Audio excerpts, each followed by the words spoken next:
Do not underestimate this fine line.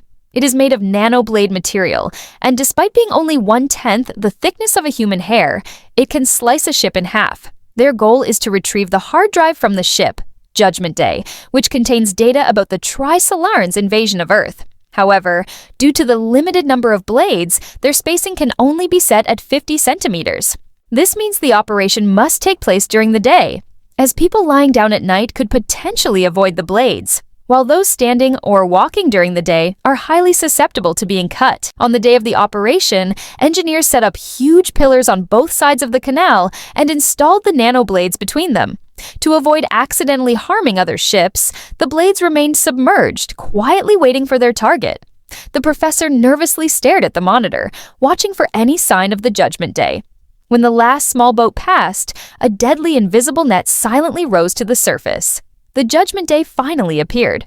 The pilot on board constantly scanned the water, but neither the radar nor his naked eye detected anything unusual. He chewed his gum, completely unaware of the danger ahead. Soon, the ship entered the blade zone. At first, everything seemed normal, but the bow had already been sliced into 50-centimeter thick sections. As the ship continued forward, sparks began to fly, followed by a strange grinding sound. It was only then that the crew members realized something was wrong, but they still couldn't see the blades. Even when a life preserver was cut in half, they had no idea what was happening. It wasn't until a blade cut through their bodies that they understood. But by then, it was too late. The professor watched the scene through binoculars, cold sweat trickling down his back. Although the ship had been cut into several sections, its momentum carried it forward. On the lower deck, a guard was watching over the hard drive containing the crucial Trisolaran data. When the blade passed through his body, he didn't feel any pain at first. It was only when he heard the clatter of the hard drive hitting the floor that he looked down and realized his body was no longer whole. After completely clearing the blade zone, the ship glided forward a short distance.